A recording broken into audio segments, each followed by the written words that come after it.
only 50, which is what I paid for this last one I got, like this, you know, web furniture. This seems to be like it's sturdy in there. Not gonna pop out, which is nice. It's hard to know without getting into it.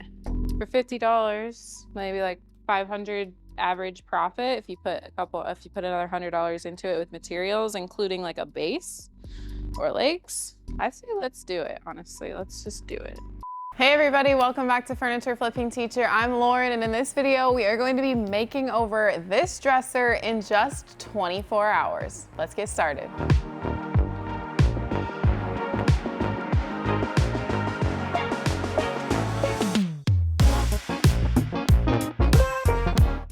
Okay, as always, the first step for me is to get rid of the hardware, or at least remove it. But in this case, I'm actually going to be getting rid of it fully.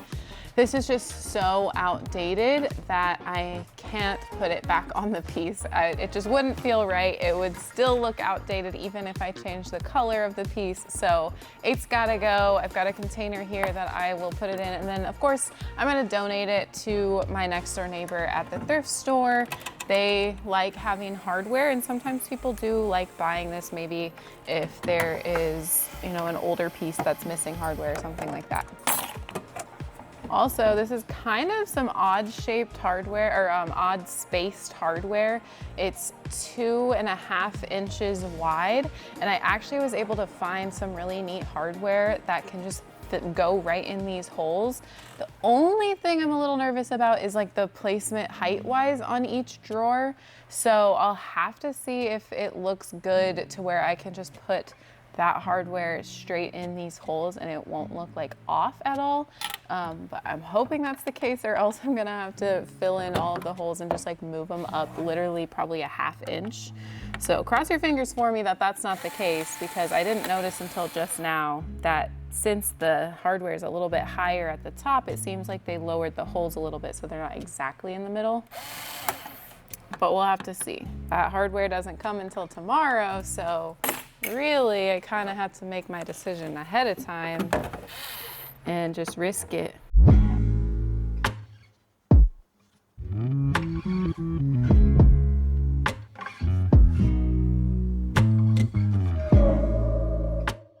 Okay, so now that all the hardware is off, I am going to clean this dresser.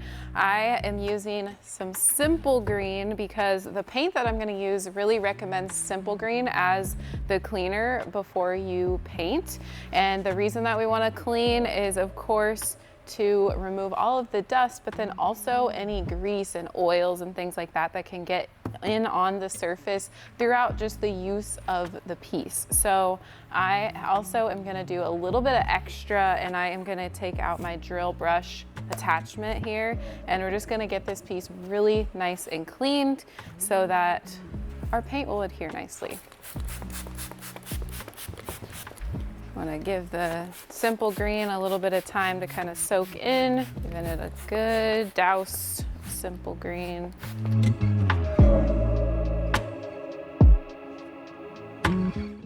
Okay, top's clean. Let's move on to the body and the drawers.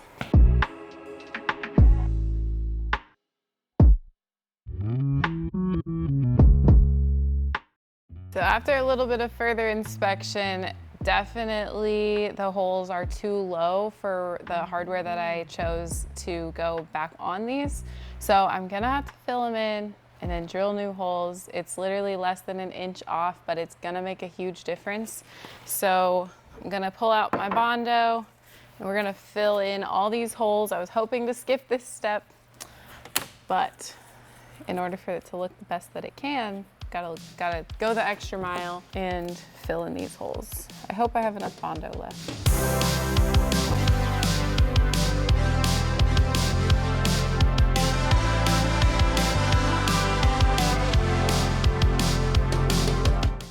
So So the paint that I'm using does not require sanding for it to adhere really well to the piece of furniture. It has a built-in primer and a built-in top coat, so technically I don't need to sand for those reasons.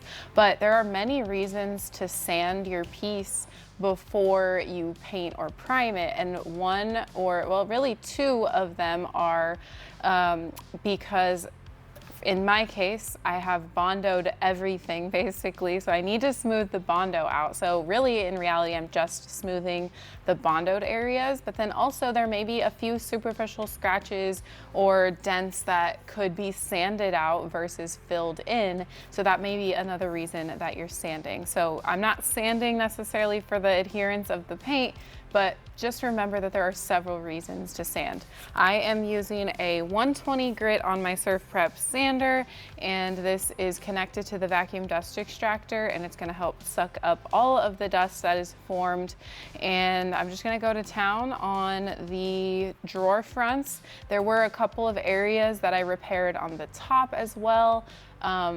But most of it was just the drawer fronts for the hardware holes. So kind of the only thing that's the issue with this piece was the placement of the hardware holes, and I'm kind of really glad that I caught that before painting and getting all ready and then having the hardware and putting it on and being like, oh my gosh, like I have to redo it all. So just think ahead on your projects, because that could have been a really big oopsie and it just would not have looked great. So now that all of the Bondo is sanded away, we've got some smooth surfaces. I went ahead and marked everywhere that I am going to drill the new hardware holes. I'm gonna do that now so that I don't risk messing up any of the paint job when I move on to that step. So each drawer gets 2 holes as normal, and the holes are 2.5 inches. So I'm just gonna double check that everything's 2.5 inches, and then we will move on from there. Now that all of the hardware holes are drilled, we can go ahead and start taking apart this dresser. I'm gonna remove all of the drawers and just make sure that everything is nice and clean on the inside. And then I'm also gonna be labeling each one. Each drawer will be able to go right back where it came from, and I found that it is easiest to label them. I just do it right here on the bottom of the drawers. That way, also, if they ever get taken out or mixed up, you can also look at the bottom of the drawers here for reference. And then all I do is kind of specify where it belongs. So like this one would be L1, L2, L3, middle 1, middle 2. So just kind of however you want to label your drawers, whatever method works best for you, that would work. The inside of this piece really isn't too bad. I think I'll just do a quick little wipe down with my wet cloth, and then we'll move on to some paint. So much like the sanding isn't necessary for the paint, but for other reasons, same with this primer that I am about to apply. The paint doesn't require bonding primer, but occasionally it can let through some bleed through, especially when there is some exposed wood. And this is exposed wood because I sanded down the bondoed areas, but this is also going to kind of help make sure that all of the surfaces are more so like one texture. Sometimes when you sand through the finish, the wood grain can then pop up. And so since I just kind of want it all to be nice and smooth, I'm going to apply some shellac just in the areas where the wood is exposed. And this is clear, so you really won't even be able to tell that I put a primer on it, but this is just going to make sure, for sure, that I'm not gonna have any bleed through my paint once I get that on. It's time to paint. Okay, the primer is dried on the drawers and things wherever I sprayed it. So everything's kind of smoothing out and it's time to paint. We're gonna get coat 1 on here. I am gonna be using Beyond paint today.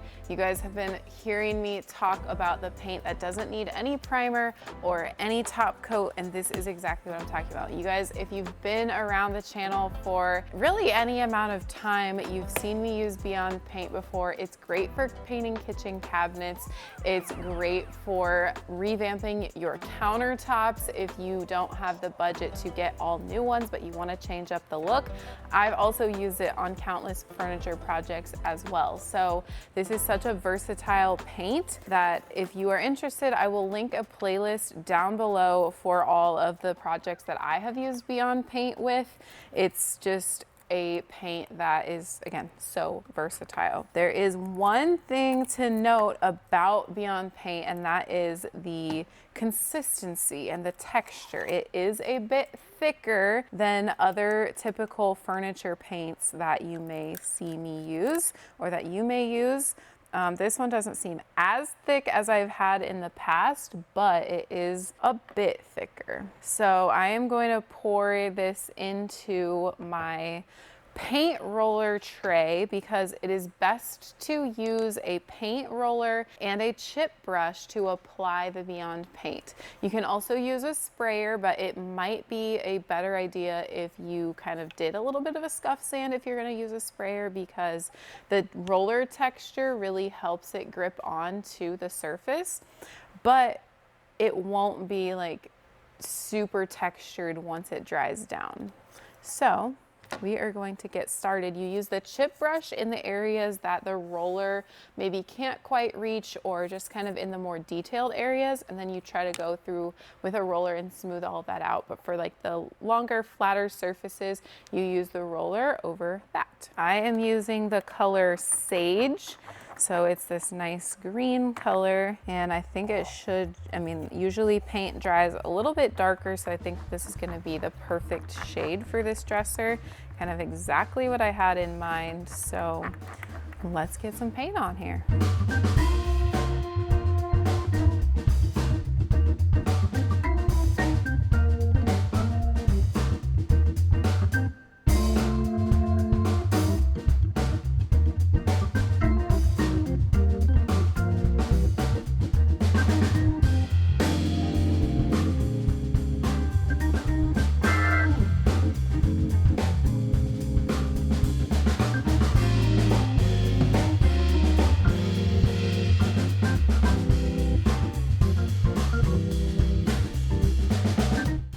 All right, first coat is all finished. So what I like to do in between coats, so I don't have to clean out my tray, is just to grab some plastic wrap and cover it up with that. You could also use like a grocery bag or something like that, just to kind of get the air, keep the air out of the paint tray so that everything doesn't dry up, but then also you'll be good to go when it's time for coat number 2. This paint does take about 2 to 4 hours before recoat time, so I am going to let it dry for a while here before I come back and do the coat number 2. All right, we're getting ready for coat 2. Between coats, I always like to just do a very fine sanding, and so I've got like maybe a 300 to 400 grit sandpaper, and I am just gonna rub it across the whole surface. This will knock back any potential texture or any debris that may have landed on it during the dry time. And then we'll get on to coat 2. So I'm seeing that there's just a few small areas that are indented a little bit. So I'm gonna grab my spot putty and we're gonna fill some things in to make sure that we've got a nice even surface across the top, especially. And so there's not any like superficial scratches or anything like that. All right, now we're back in business. When I sanded, some of the paint did come off, so I'm gonna have to do a couple more coats, but that's okay. I wanted to make sure and get all of those indents and scratches off.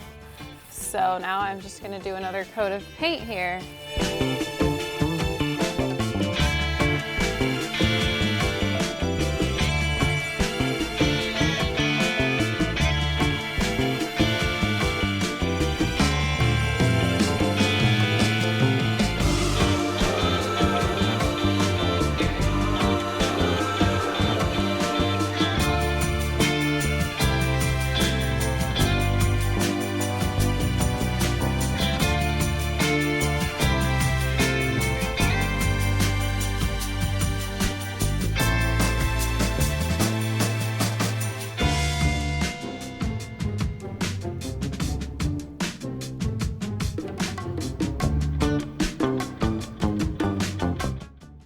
as the title of this video suggests, this was supposed to be a 24-hour makeover, and it really is still kind of technically.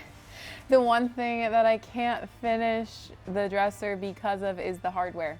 I'm waiting on it to come from Amazon. I got one pack of it and the other pack didn't come, so I could be finishing this right now. I really could have finished it yesterday when it was supposed to show up, and it didn't show up, so here I am after the 24-hour mark and we're still working on this piece. But just so that you know, it's possible to use Beyond Paint and complete the flip in 24 hours, as long as you have the hardware on hand. So I'm gonna go ahead and put these drawers back in and get the hardware on that I actually have. So here is the hardware that I have chosen for this piece. This is super slick. I've used a similar hardware pole, but in a different shade and a different size.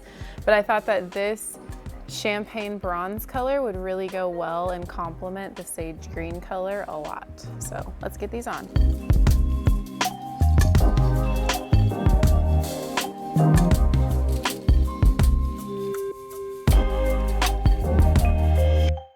The rest of my hardware came, so we are going to get that installed, and then we're almost ready for the final reveal.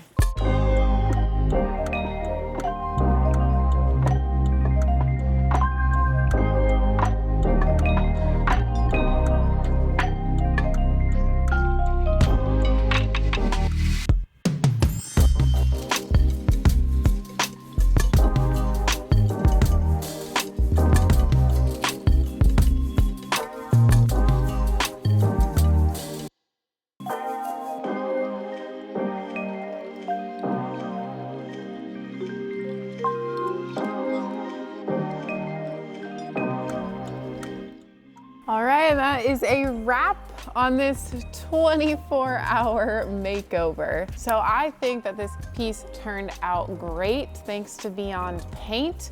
It really is a nice color. The color is sage. I don't know if I ever said that, but there will be links down below in the description if you're interested in Beyond Paint.